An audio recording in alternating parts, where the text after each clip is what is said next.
Memória Viva, Apoio Cultural, Sistema Fierne.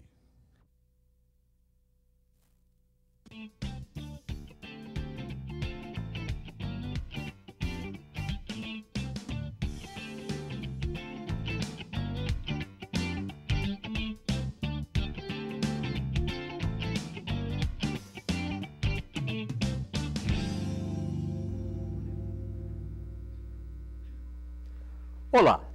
A TV Universitária retorna hoje com o programa Memória Viva em sua nova série e com enorme prazer de entrevistar um menino de 84 anos, jornalista de reconhecido talento aqui em Natal e que trabalhou anteriormente nos Correios e Telégrafos, por onde hoje é aposentado. Esteve também nas emissoras de rádio Nordeste Cabugi, foi redator e repórter da Tribuna do Norte, de A República, do Diário de Natal e esteve também atuando na imprensa paulista, no suplemento especial da Folha de São Paulo, onde trabalhou com Calazans Fernandes. Eu me refiro ao grande jornalista e grande brasileiro Ubirajara Macedo, que será o entrevistado de hoje de Memória Viva, tendo como convidados os jornalistas Aloísio Menezes e Paula Fracinetti, que estão conosco nesta noite e que nos acompanharão nessa conversa com Bira. Bira, nós temos como praxe, dentro do programa Memória Viva, começar pela óbvia indagação a respeito da infância do convidado. Como é que foi tua infância, onde você nasceu, o cenário onde você se movimentou, quais foram as primeiras sensações que foram forjando a personalidade do nacionalista Ubirajara Macedo? Muito orgulho. Boa noite aos que ouvem e veem Memória Viva, esse programa que é uma das glórias da TV Universitária.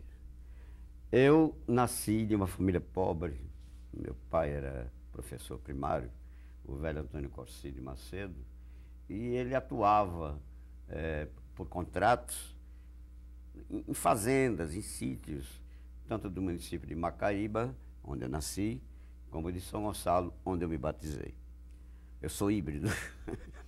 E depois, com muito tempo, o velho foi nomeado para Areia Branca, pelo antigo Departamento de Portos e Canais, onde passamos 2 anos na praia de Ipanema, vizinha Areia Branca.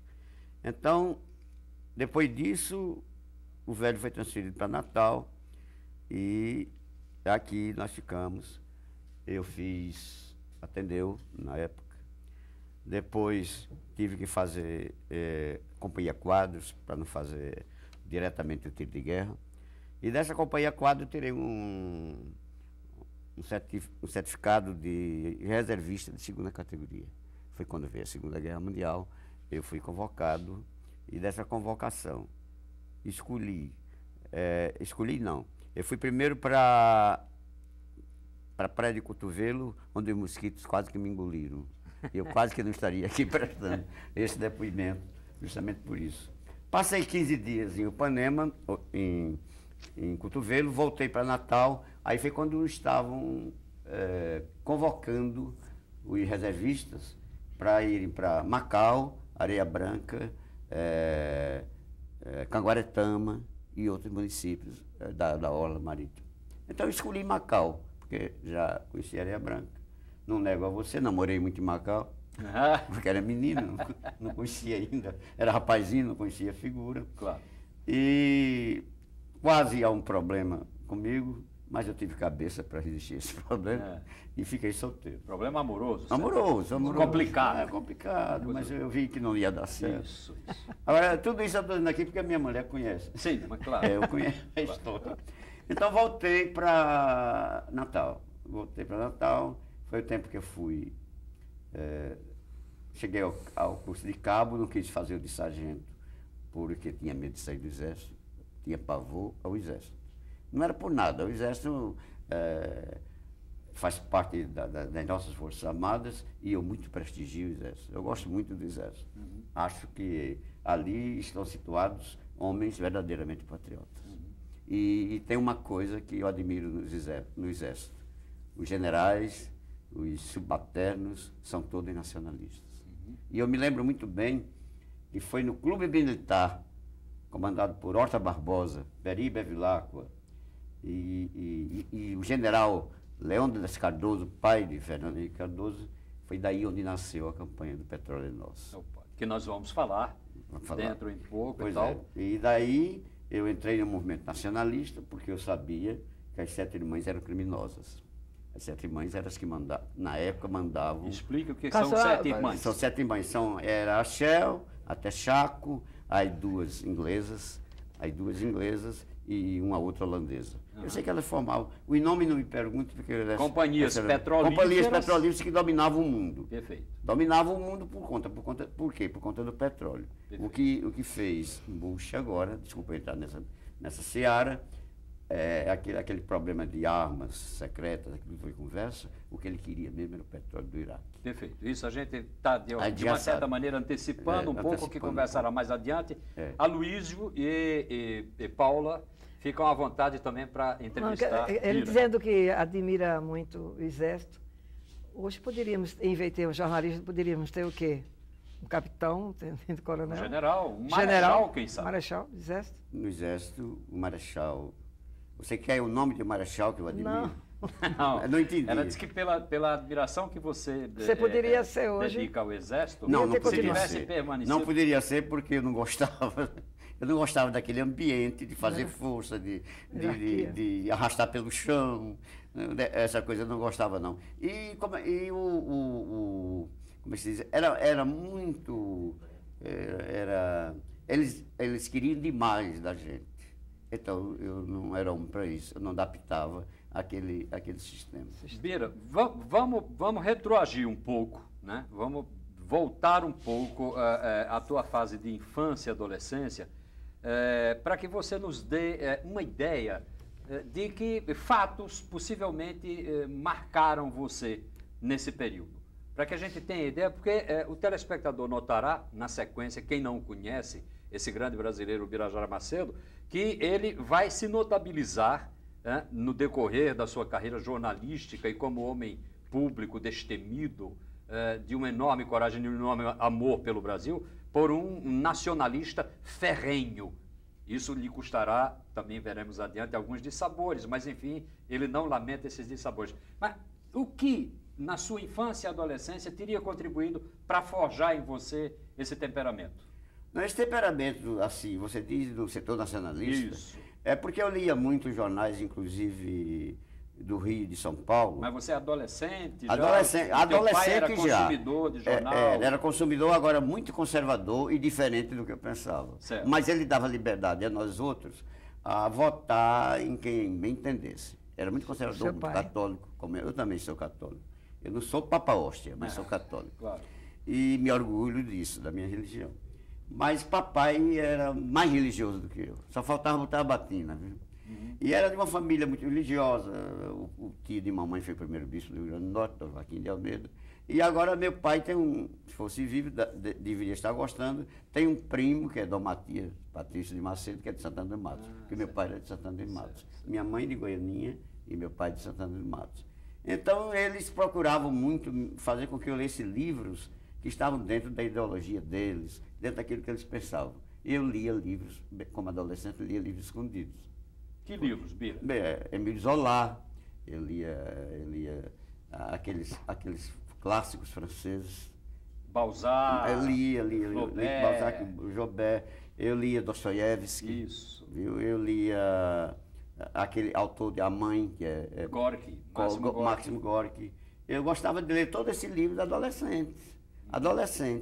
E às vezes papai via o livro daquele, eu não deixava bem escondido, ele me dava uma bronca. Meu filho, você não está seguindo as normas da nossa religião, mas eu lia. Aloísio? Boa noite, amigos. Eu conheci o Birajara na época que ele andou militando aqui no jornal, foi meu companheiro na Rádio Nordeste, na República, e era um homem que não apenas mexia no jornalismo, mas era também ligado ao esporte. E eu pergunto ao Birajara, o que foi que mais lhe marcou na sua época do esporte, na sua vida? Aloysio, você me desculpe desde já, porque você foi organizador de uma festa que eu dei uma errata terrível. Eu e Paulo, que já morreu, você se lembra de Paulo? Fomos convidados para serem os juízes de chegada de uma carreira. Aí nós erramos, mas do que Paulo, coitado, não tinha cabeça muito boa. Aí fomos para um lugar que não era o local da chegada. Aí nunca mais me esqueço disso. Ele se lembra, ele rindo aí. Aí foi uma revolução para eles que organizavam a coisa, fazer com que a chegada fosse aquela e não era aquela. E você tá... Menina, ainda hoje, quando eu me lembro disso, eu tenho uma consciência me Sua atividade jornalística no campo esportivo foi um tanto atrapalhada. Foi um tanto atrapalhada, eu não nego. Eu era ABCdista, fiz algumas crônicas onde o ABC jogava, e uma vez o ABC venceu ilegalmente o Atlético Mineiro. Parece que o ABC venceu de 1-0, um gol de pênalti inexistente. Aí eu fiz uma crônica, metendo Paulo no juiz. Aí os ABCdistas, inclusive Vicente Farache, veio a mim e disse: mas Bira, você deixou de ser ABCdista? Eu digo: não. Aí eu compreendi. Farache, eu estava ali não como ABCdista, eu estava como repórter. Exato. Eu estava como jornalista fazendo a cobertura de um jogo. E o ABC, de fato, não merecia. O Atlético é quem foi roubado, ele danou-se comigo por isso. Ô, Bira, nessa época você também estava na tribuna? É a mesma época da tribuna? Eu entrei na tribuna porque esses casos assim eu fazia freelance. Era Rubinho, né? Que era diretor de esporte, e me convidou para ajudá-lo. Aí eu fui e ele pediu para fazer essa cobertura. Fazia cobertura também de basquete, mas sem ter nenhum vínculo. Eu era amador. Eu fazia como freelance para não receber nada. Quando foi um dia, eu estava no Grande Ponto, a Luísa foi na roda ali conversando, eu conversando sobre o Botafogo que tinha vencido o Vasco 3-1. Aí a Luísa chegou e disse: Bira, você gosta muito de esporte, não tem escrito nada sobre noticiário comum, tem uma vaga lá para redator. Eu aceitei imediatamente. E nunca mais me esqueci dessa benemerência de Aloysio, porque eu queria entrar no jornalismo. Então eu entrei no jornalismo a partir daí. Daí, depois, eu fui para a tribuna. Pronto, depois da Rádio Nordeste, eu fui para o diretor, para redator da República. Aí eu não fazia mais esporte. Bira, você foi aluno do Velho Ateneu. Fui aluno do Velho Ateneu. Nesse Velho Ateneu você conheceu grandes figuras, que lhe marcaram e favoreceram sua trajetória. Os que me marcaram, eu não preciso citar Luiz Câmara Cascudo, porque é em off, né? Porque isso é fora de série. Mas os que me marcaram mesmo foram o velho diretor Celestino Pimentel me marcou. Porque Celestino tinha épocas, tinha dias, que o professor de francês não ia, aí ia dar francês. O professor de inglês não, porque ele era o titular de inglês. De história, não ia, ele ia dar aula de história. E dava com aquela facilidade, como se fosse especialista naquilo. Eu tive um grande professor, que eu nunca consegui aprender, porque eu não vou aprender nunca, matemática. Era o Conde Luiz Monte. Esse era muito bom. Agora, eu não consegui aprender com ele, porque eu não aprendia com ninguém. Nem Einstein voltava. E os colegas? Os colegas muito bons. Eu me lembro muito de Aldo. De novo? Velho? Aldo, que morreu recentemente. Aldo Marinho, era muito bom. Oriano de Almeida, meu colega, não entendeu? Eu tive como colega Luiz Maranhão, que eu fiquei logo maravilhado com o Luiz. Não pelas ideias dele, porque eu sou de esquerda, eu nunca fui comunista, mas pela bondade dele, pelo caráter dele. Pois bem, eu entrei no Ateneu, Luiz Maranhão já estava na última série, que naquele tempo o Ateneu tinha até a 5ª série. E então eu fui alcançar Luiz na 5ª série, e aí ele já como meu professor de geografia, se não me engano. Aí eu convivi com o Luiz em 2 fases. Primeiro como aluno e depois como professor. E eu tenho uma saudade muito grande do Luiz. Isso é importante. Uma das maiores figuras desse estado. Perfeito. Luiz, perdão, Bira, a tua vocação jornalística certamente se forjou muito também nas lutas estudantis, no jornalismo. Não, eu vou ser franco, eu não gosto de mentir. Eu não sou formado em jornalismo, eu não sou acadêmico. Não, certo. Eu não sou formado em jornalismo. Porque quando a faculdade de jornalismo chegou aqui, Eu já tinha 4 ou 5 anos de vida dentro do jornalismo, até dentro das oficinas, que eu ia para lá, ver como era que Você se já era fazia. jornalista profissional. Profissional registrado, eu me registrei lá quando entrei na Rádio Nordeste. Com 5 meses ou 6, eu me registrei, eu e Celso da Silveira. Estagiário. Estagiário. Eu também sou. Pronto, fomos juntos, aí eu me registrei, mas depois de 6 meses, aí me registrei mesmo como jornalista, e quando chegou à faculdade, eu tinha situações muito difíceis, tanto econômica como familiares, aí eu não tinha cabeça para fazer vestibular para jornalismo. Ô, Bira, Você lembra qual foi a sua primeira reportagem? Não? A minha primeira reportagem eu fiz com o Djalma Maranhão. Ah, olha aí. Fiz com o Djalma Maranhão e me saí muito bem. Para Valdemar Araújo, que eu trabalhava nessa época na tribuna. E Valdemar elogiou muito a reportagem. Bira, você se lembra dos colegas, dos primeiros colegas da tribuna? Lembro de você. Não, eu já cheguei, você já estava lá. Lembro de Walden Madruga. Walden. Eu tive alguns atritos com o Walden, mas depois me damos bem, até hoje somos amigos. No começo eu tive alguns atritos com o Walden. Lembro-me bem de Sanderson Negreiros. Lembro-me de Berilo, de Rômulo, pai dele. Sebastião Carvalho. Rômulo gostava de... Sebastião Luiz Carvalho. Carlos Luiz Carlos certamente. Guimarães, que é meu primo. Berilo, você já Berilo citou? Vanderlei, trabalhei com Berilo, tanto na Rádio Nordeste quanto na tribuna. Hélio Cavalcante. Hélio Cavalcante. Era uma redação realmente Redação sensacional. da muito boa. Tribuna. Walter Gomes. Aliás, o jornalismo natalense dessa época, de um modo Ah, geral, era de primeira eram qualidade. sim. Primeira verdade. linha, primeira linha. Eu cito a vocês uma coisa.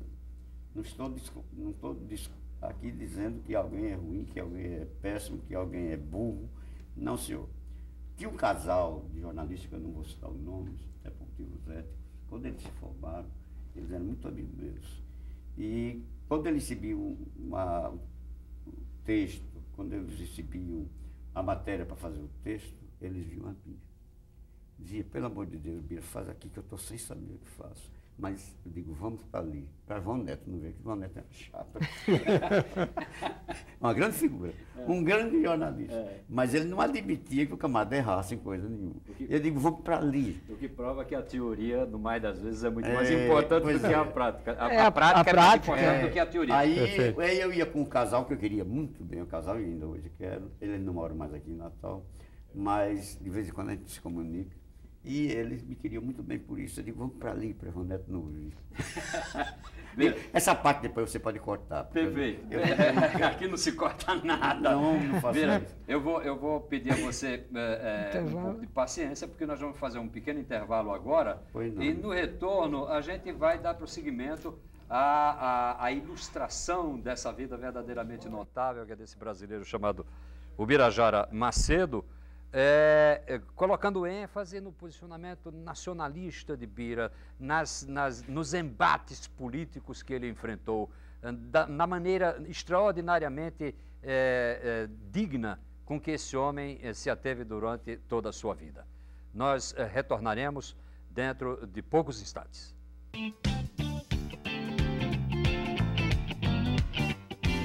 Estamos apresentando Memória Viva, apoio cultural Sistema Fierne.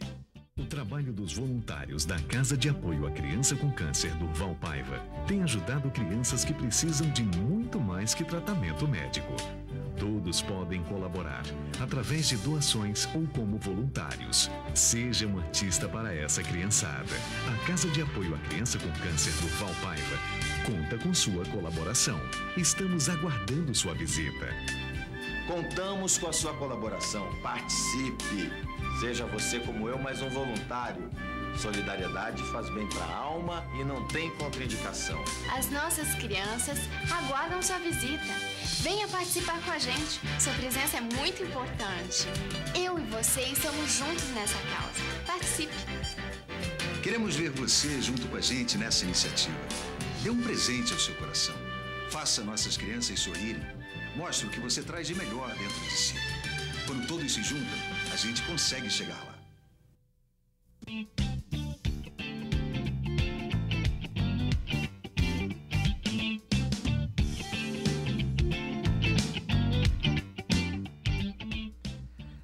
Bem, nós retornamos com a entrevista com o Ubirajara Macedo E nesse bloco nós conversaremos sobre a trajetória exemplar desse homem que empenhou até sua própria vida, né, por um ideal verdadeiramente nacionalista.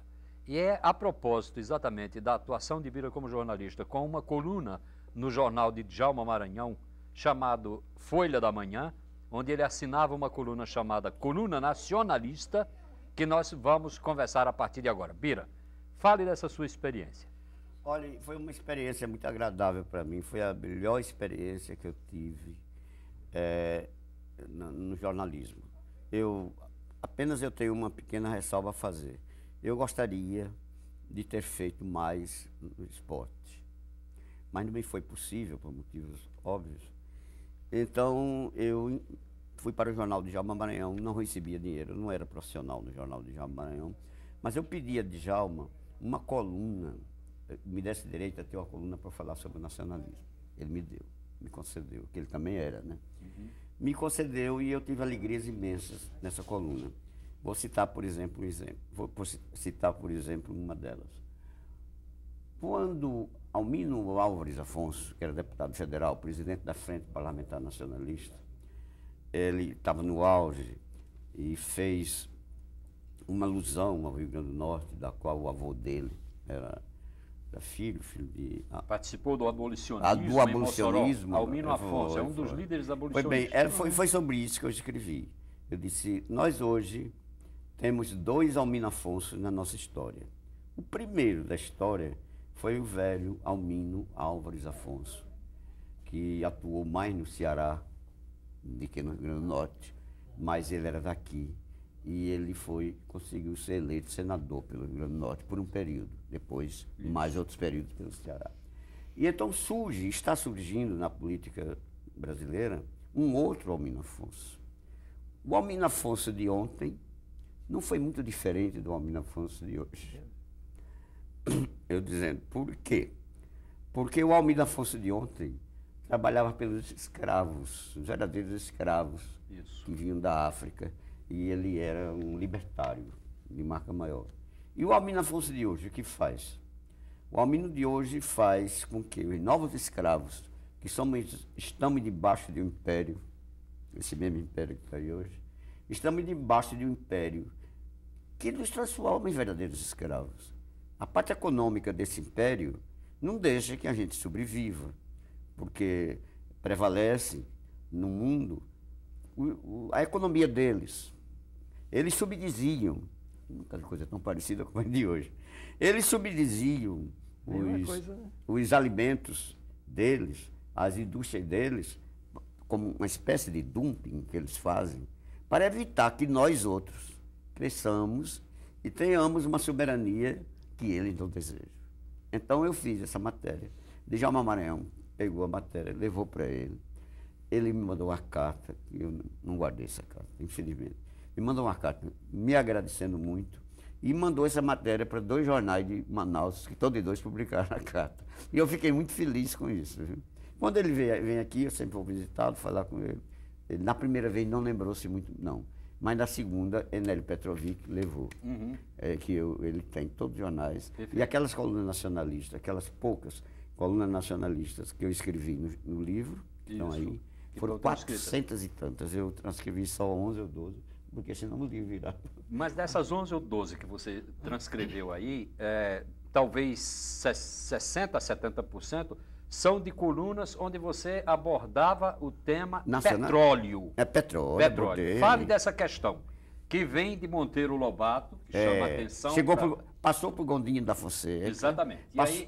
Passou pelo Clube Militar. E aí é uma das bandeiras do nacionalismo daqui. E é aí que os homens começam a olhar para você e atravessar. Não, eu fui taxado de comunista por isso. Vamos adiante. O senhor defender o seu petróleo. Teve um japonês aqui, um professor muito amigo de Melquides, meu cunhado, Melquides, e ele quando vinha aqui a Natal, ele ia se hospedar na casa de Melquides.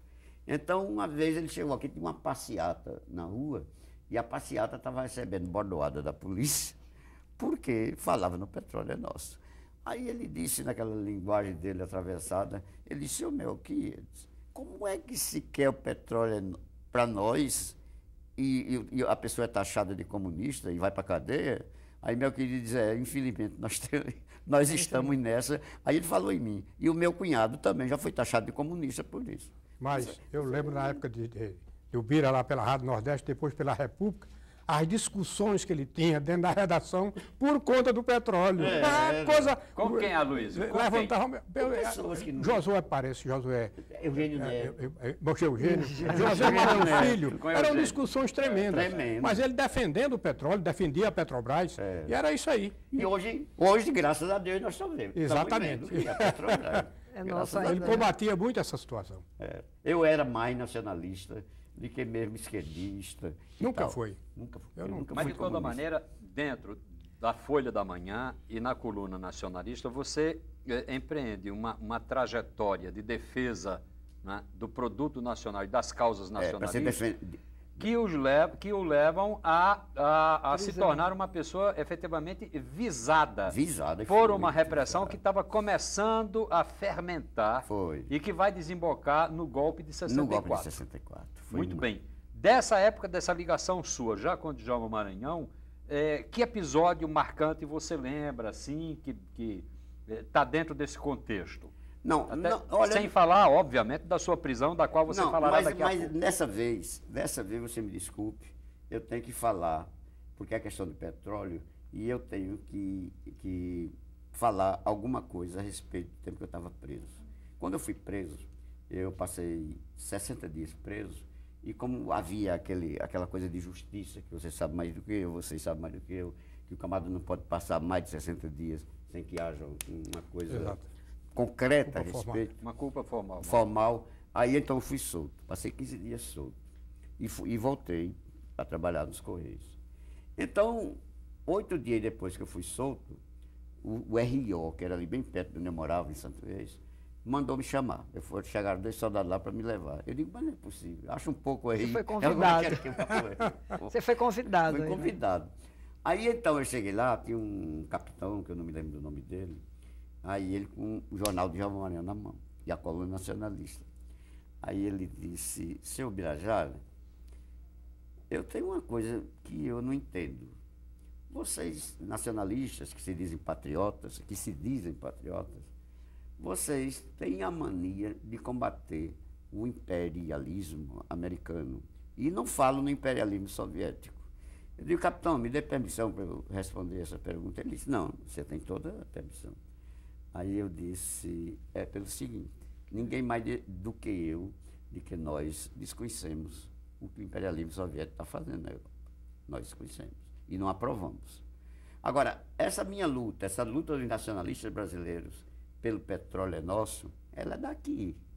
E o império que é contra isso, as multinacionais, que são 90% americanas, é quem estão em cima da gente. Então, nós que estamos sentindo na própria pele os efeitos dessa briga, dessa luta para que o petróleo não seja nosso, é quem devemos estar respondendo a isso.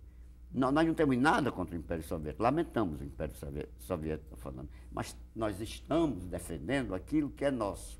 Então, eles, os orientais lá da Europa Oriental, eles que falem com a mesma coragem que nós estamos falando aqui. Foi a resposta que eu disse a ele. Foi a coisa que mais me marcou na luta, foi isso. Uhum. Fora disso, não.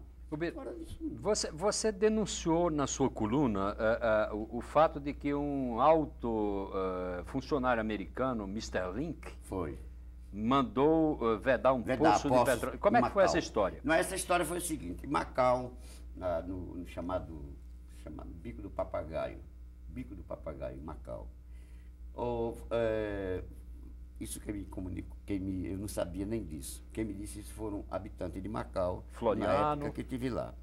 Floriano Bezerra, foi meu companheiro de prisão, e outros. Então, revoltados, porque Mr. Link mandou cavar poços lá em Macau, que deu petróleo. Naquela época.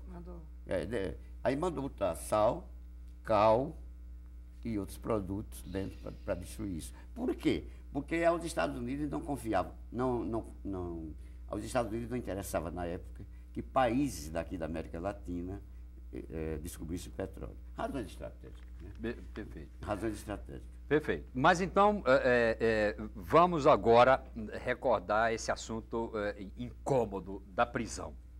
Você, o Birajara, Que eu não gosto muito. todo mundo amigo, todo mundo descontraído, curtidor de futebol, torcedor do ABC, né?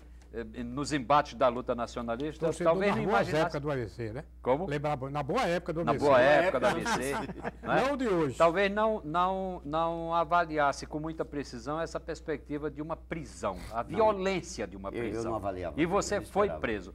Narre ainda que rapidamente essa questão. Não, eu vou Isso é importante para a história. O programa é uma memória viva. Eu vou citar isso muito ligeiramente, porque eu não gosto muito de falar sobre isso, não.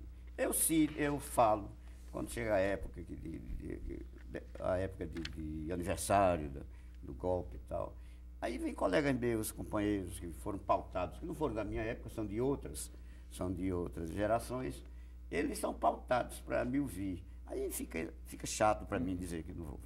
Aí recebo na minha casa, eu vou nas redações falar a mau gosto. Lhe digo com toda a sinceridade, a mau gosto. Mas Eu essas não coisas a gente não pode e não deve esquecer. E não negar, devo, não e não pode se devo. negar. Não, mas aquilo que eu sei, aquilo que eu me lembro, eu digo. Eu fui preso no dia 7 de abril, no saguão dos Correios de Telégrafo. Estava eu e Machado. Qual ano? De 64. 64. Tem que dizer. Então eu e Há Machado. exatos 40 anos. Machado, você se lembra de Machado? Me lembro, Pastor Machado. Pastor Machado. Eu e Machado estávamos lá no saguão, quando chega um oficial descendente alemão muito alto, aí dirigiu-se a mim e a Machado. Ele disse: o senhor conhece Raimundo Birajara de Macedo? Eu digo: sou eu próprio. Eu sabia que ele ia me prender, mas o que diabo ele ia fazer? E Machado estava perto de mim e apresentou-se também. E o senhor também está atrás de Machado? Ele: estou. Então os senhores estão convidados aí para 16 aí. Aí fomos, eu e Machado, e depois foram mais Álvaro, Álvaro, não me lembro sobre o nome dele, Zé Antônio, todos eram da diretoria dos Correios, que eu era secretário, e Luiz Gonzaga de Souza era o diretor, que também esteve preso comigo da mesma época, que era professor, era de Macau, e fomos todos. Aí, quer dizer, eu e Machado e Álvaro e Zé Antônio fomos primeiros. Luiz ficou ainda. Quando fomos para lá, então ficamos eu e Machado numa cela, e numa cela, nós dois sozinhos. Depois, no outro dia, foram chegando os outros. Aí eu fui ouvido primeiro, pelo capitão médico, capitão Vieira, da Bahia. Aí, capitão Vieira, eu de frente para isso aqui, uma virola pendurada no cimo da justiça. Uma virola? Uma virola, aquelas virolas que usavam em 1930. Virola, instrumento que é de tortura. Explica aí o que é A virola é uma borracha com fios. Virola, na verdade, é um pedaço de polia. Polia que serve para girar dínamo. E eu, quando eu era jovem, tanto na cidade de Macaíba como na de São Gonçalo, onde meu pai atuava como professor, eu passava em frente àquelas prisões, aquelas delegacias, como chamavam naquela época, e via aquelas virolas penduradas. E sabia que muita gente boa levou virolada, por conta de política, não era nem por ser ladrão, nem isso, nem assaltante. Perseguição. Mas eu digo, era por perseguição política. Eu sei de um que em São Gonçalo levou 45 lamboradas e no outro dia morreu. Nossa Senhora. Mas aí você foi isso antes de nós. Mas diante da virola, você então começou a ficar assustado? Deus me deu muita calma, muita tranquilidade para eu aceitar essas coisas com uma certa... com medo. Não vou dizer você que tinha medo, mas não ficava desesperado. Certo. Aquelas pessoas que estavam presas comigo, que ouviam os gritos, que eu via muitas vezes entrarem nas celas, como Eurico Reis e outros. É uma coisa que eu ia lhe perguntar justamente isso, porque o seu livro diz assim, e lá fora se falava de liberdade. E qual a sensação, como eu já também passei o dia, uma vez, toda a vida no DOPS lá em São Paulo, eu queria saber qual a sensação que você sentiu, você está ouvindo gritos de outra cela? Seguinte, eu estava numa cela, ali de frente para a Emília Fonseca, de frente para o Aeroclube. E de lá da nossa cela dava para ouvir altos falantes passando e anunciando um tedel na frente da catedral. Esse tedel ia ser feito justamente para comemorar a liberdade do povo brasileiro. Aí eu ficava revoltado com aquilo. Eu preso aqui e se falando lá fora. Em liberdade. Aí eu comigo mesmo, eu disse, se eu escapar dessa e um dia eu tiver liberdade para fazer um livro, o livro vai ser desse título, e lá fora. Que é muito bom, que é um belo de um título. Mas aí continue, aí você, o militar, enfim, interrogando você... Interrogando, eu não fui torturado, não. Eu, para bem da verdade, nunca fui torturado. Uma vez Albimar Furtado encontrou-se comigo no talher e me deu um abraço. Uns 3 ou 4 anos dele morrer. Tinha sido lançado um livro para aquela época. Ele disse, Bira, você... Alvamar Furtado. Aí ele disse, Bira, eu cada vez lhe admiro, porque você não é daqueles falsos heróis que depois de tudo vem dizer que apanhou, que sofreu tortura. Eu digo, não. Alvamar, eu quero dizer a você o seguinte, a minha consciência não dá para essas coisas. Eu não apanhei. Agora, assisti com esses olhos, pessoas entrando nas celas, todos sujos de sangue, e eu via gritos de pessoas. Quando o Capitão Lacerda, uma brincadeira até que você me desculpe, hein? Capitão Lacerda, no dia 15 de agosto de 1966, eu fui solto em 67, janeiro de 67. Mas no dia 15 de agosto de 66, dia de Nossa Senhora, era um feriado religioso, todo mundo ali e tal. Quando lá vem o jipe de Capitão Lacerda, que era um terror, né? Aí Capitão Lacerda chegou e tal, com 15 minutos, mandou buscar 3 presos que ele tinha pavor. Um era Eurico Reis, um rapaz de Recife que tinha origem aqui em Mossoró. Daquela família da família Diabo, Reis. A família Diabo de Mossoró. Ah, da família Diabo. Que teve até casou com um padre, um amigo meu, o padre Manuel Barreto. E lá vem os 15 minutos. Aí Vulpiano Cavalcante, que era um especialista nessas coisas, já tinha sofrido muito. Ele disse, hoje é o dia de vocês gritarem, porque é um dia feriado, tem pouca gente aqui na cela, e isso vai ocasionar um mal-estar na opinião pública. Então gritem. Ai, meu Deus, Nossa Senhora. Tinha gente que não acreditava em Deus, e então, vala-me Deus. Como é Eurico Reis? Vala-me Nossa Senhora, seguindo a orientação de Vulpiano. De Vulpiano. Aí Eurico Reis, no grito, lá da cela, era perto dali da guarda, né? E a gente via. Aí disse, o piano, o senhor vai acabar comigo? Fala-me, Nossa Senhora. Depois foi um pretinho chamado Valdier, que esse pretinho, quando entrou, por causa da origem humilde dele, mas que era gente muito boa, Vulpiano encarregou, Lacerda, encarregou de vigiar a gente, anotar o nome, as conversas. Aí tudo o Valdir ficou calado, mas não anotou nada. O menino era muito sério. Não anotou coisa nenhuma. Depois, 15 dias depois, ele chamou o Valdir e disse, cadê o que eu pedi? Eu digo, o Valdir disse, não tive coragem. Era um povo tão bom, tão amigo, e haja lapa em cima dele. Haja virola. Haja virola. Valdir entrou nesse dia, todo sujo de sangue. Ô Bira, você foi para São Paulo quando? Eu fui quando saiu em junho de 66. E viu que o ambiente aqui não estava bom, foi para São Paulo? Não fui por isso, não. Você foi para quê? Porque fui... Tentar... A repartição me mandou. A repartição me mandou. Eu não fui. Por bom gosto. Não. Ou seja, você não teve perda de direitos políticos. Não tive não. Você ao sair e até constrangido pela própria repartição, foi mandado para São Paulo. Você normalmente até ficaria aqui. Eu ficaria, eu não tinha medo de nada, eu nunca tive medo de coisa nenhuma. Eu tinha medo de ser torturado. Isso aí eu tinha. Certo. Eu não vou dizer que eu não sou super-homem, não vou dizer que não tinha. Claro. Quando eu via um companheiro meu sair para ser torturado, eu ficava com medo. E o próximo será eu. Claro. Mas não fui. Graças a Deus não fui. Mas aí você, ao sair, a repartição, a tua empresa, o Correio... Foi. Agora eu pedi um texto dos vencimentos e eu estou na justiça para receber isso. Certo. Como anistiado, né? Como anistiado também. Bom, Bira, vou novamente pedir a você para nós interrompermos um pouco a conversa, porque temos que fazer um pequeno intervalo e no retorno nós então conversaremos sobre essa passagem de Bira por São Paulo e conversaremos igualmente sobre o seu retorno a Natal, sobre a escrita das suas memórias, e lá fora se falava em liberdade, e sobre uma coisa notável, Bira como animador das noites natalenses através da música popular brasileira. Isso tudo no próximo bloco.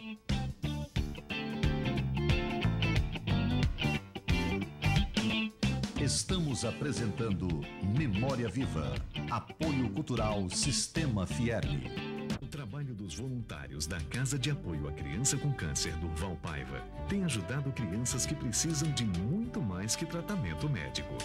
Todos podem colaborar através de doações ou como voluntários. Seja um artista para essa criançada. A Casa de Apoio à Criança com Câncer Durval Paiva conta com sua colaboração. Estamos aguardando sua visita. Contamos com a sua colaboração. Participe. Seja você como eu, mais um voluntário. Solidariedade faz bem para a alma e não tem contraindicação. As nossas crianças aguardam sua visita. Venha participar com a gente. Sua presença é muito importante. Eu e você estamos juntos nessa causa. Participe. Queremos ver você junto com a gente nessa iniciativa. Dê um presente ao seu coração. Faça nossas crianças sorrirem.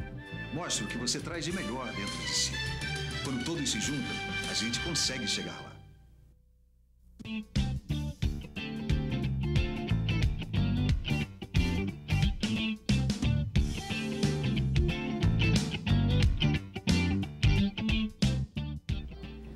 Bem, nós retornamos com o programa Memória Viva e nesse último segmento nós conversaremos com o Birajara Macedo sobre aquele momento em que ele, retornando de São Paulo, retoma igualmente as suas atividades em Natal, reencontra um velho e queridíssimo amigo, uma figura que Natal e o Rio Grande do Norte não podem esquecer, o jornalista Carlos Lima, com que desenvolve um empreendimento editorial e também vai escrever as suas memórias. É um livro que inclusive existe na praça, para quem quiser dar desdobramento a essa conversa. Bira, Aloísio e Paula aqui para a nossa conversa, para o prosseguimento da nossa conversa. Eu tive a satisfação de participar do lançamento do livro. Um convite que ele me fez, muito especial. Nós guardamos amizade de muito tempo e eu tenho esse livro lá em casa, me lembro bem de todas as passagens dele. Agora, eu gostaria de fazer uma pergunta a ele, ainda da vida profissional dele, no Correio. Como foi que você começou no Correio, Bira? Concurso ou naquela época tinha sempre um amigo para ajudar? Não, foi no concurso. E eu quase que ia sendo seu colega na estrada. Na estrada, porque eu fiz o concurso para a estrada. Mas como o I2, Correios e Telégrafos, pertenciam ao mesmo ministério, naquele tempo chamava-se Ministério da Aviação. E Obras Públicas. Quando chegou o resultado, que eu ia ser nomeado, cheguei até a entregar os papéis ao Capitão Simite, parece que era Capitão Simite. Exatamente. Que era, tá vendo, um velho de quase 100 anos, como se lembra das coisas?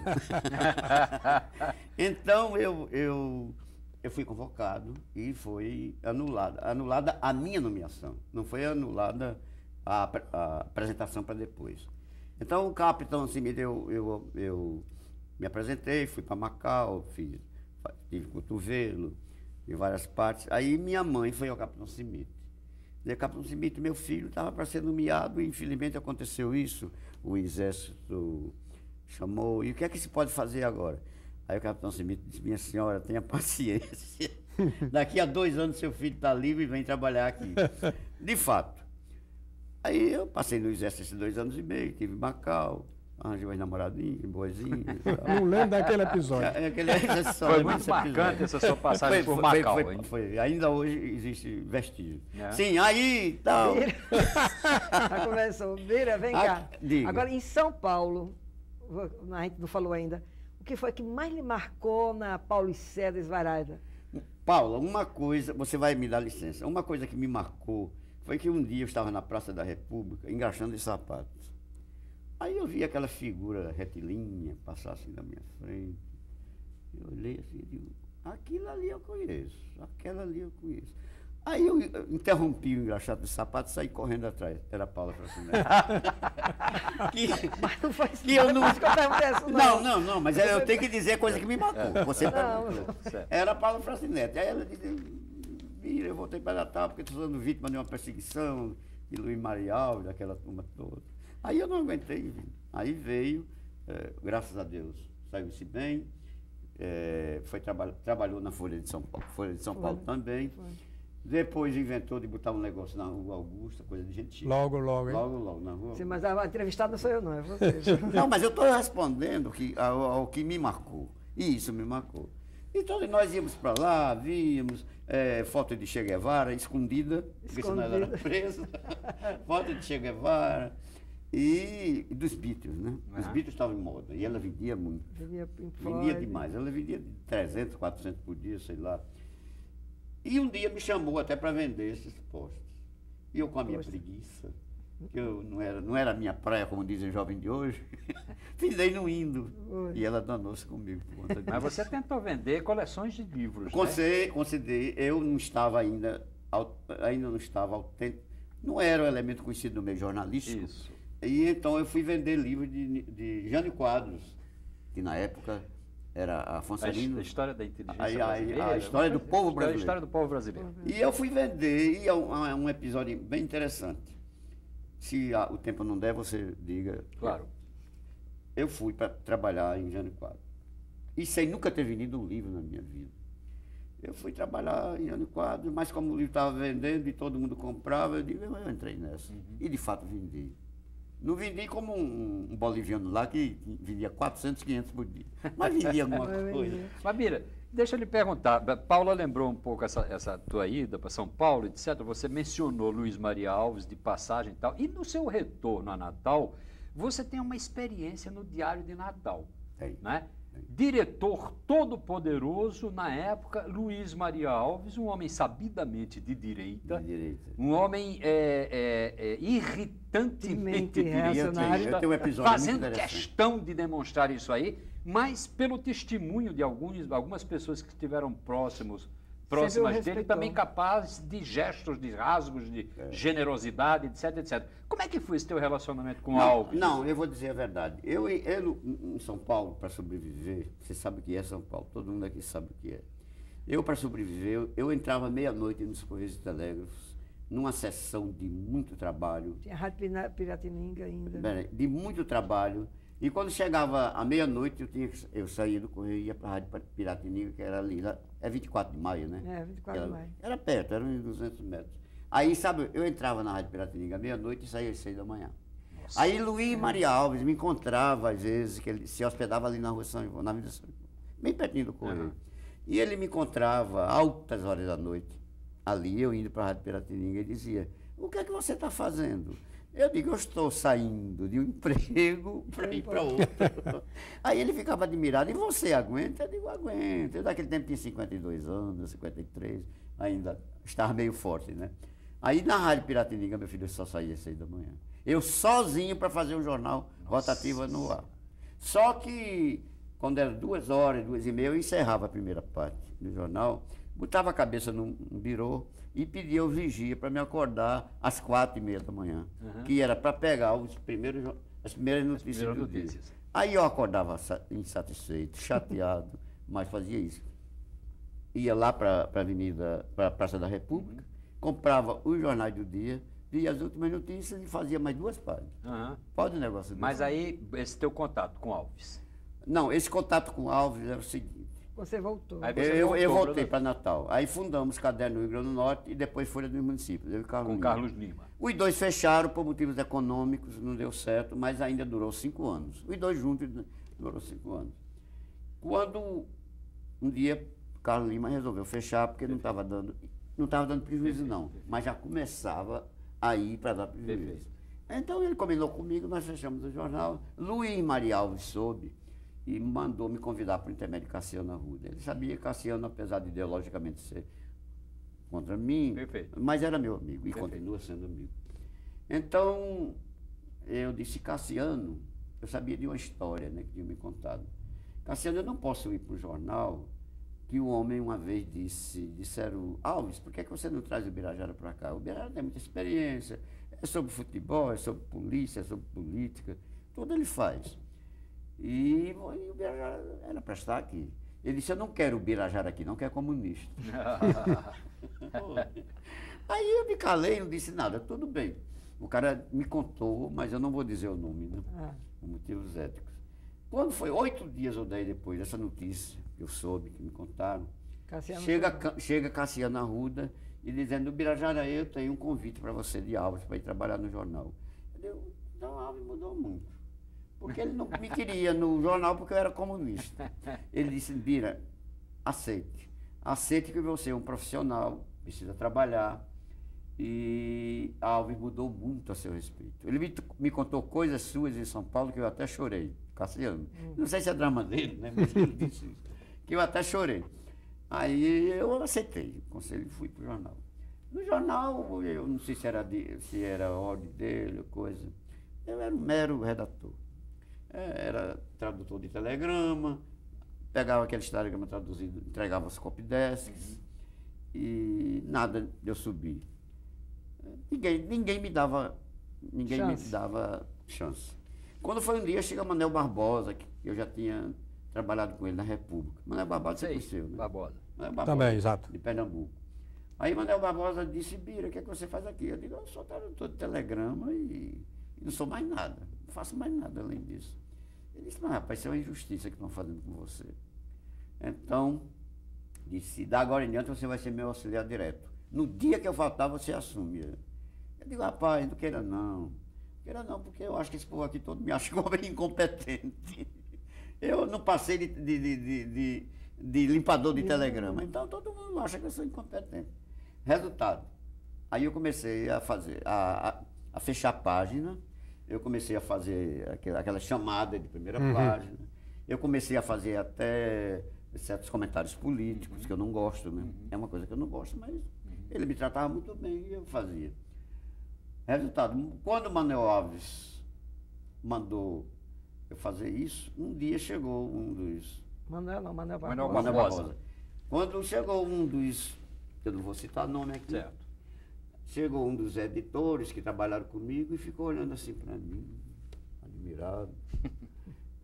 Aí eu imaginei logo, eu disse, ele acha que eu não sei fazer as coisas e estou fechando página. Bem, aí eu continuei, aí ele depois foi editor também e continuou a mesma coisa de Manuel Barbosa. Perfeito. E depois veio dizer, alto e bom som, na minha frente, que eu era que com ele é que eu tinha iniciado a fazer isso. Eu fiquei calado. Isso aparece muito, viu, Bira? Parece muita gente assim. Birajara Macedo, vamos dar um salto e vamos sair do campo da produção jornalística para o campo da produção e da curtição musical. Não, mas peraí. Primeiro, só um momentinho. Perfeito. Eu não acabei de explicar a Luísio o problema do Correio. Certo. Agora, pedia só um pouco de brevidade. Ele perguntou como foi que eu cheguei no Correio. Exato. Você está contando o problema que foi convocado, daí ia para a estrada. Eu fui convocado e foi adiado a minha chamada porque eu estava no Exército. Eu entrei no Correio por concurso. Fiz concurso, passei e fui nomeado no Correio no tempo de Mauro Mendonça, um cara de Recife.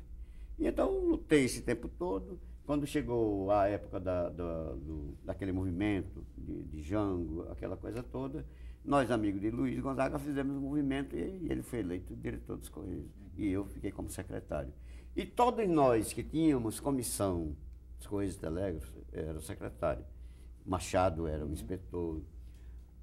Fomos perseguidos também porque o coronel Dagoberto Rodrigues, que era ligado à Brizola, foi logo destituído e todo mundo que tinha comando na diretoria foi também destituído. Isso também pesou.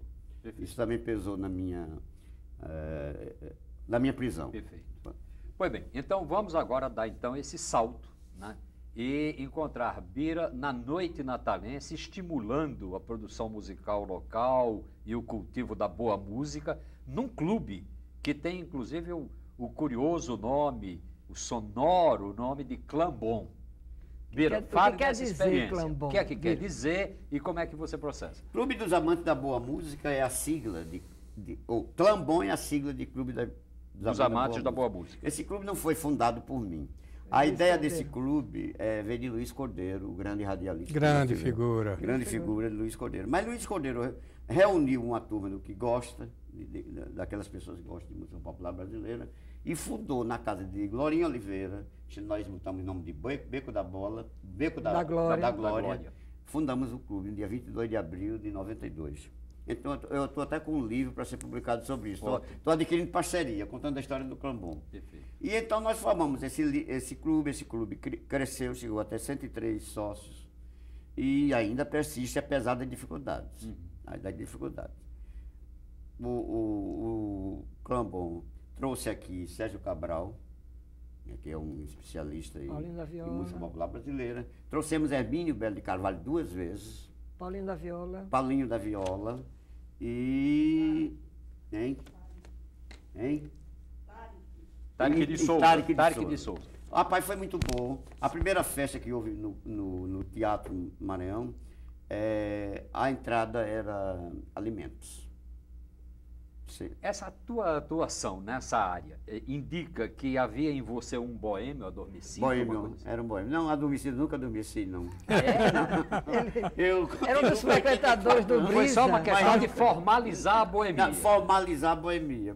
Já viste a passagem dele em São Paulo, que ele não dormia, né?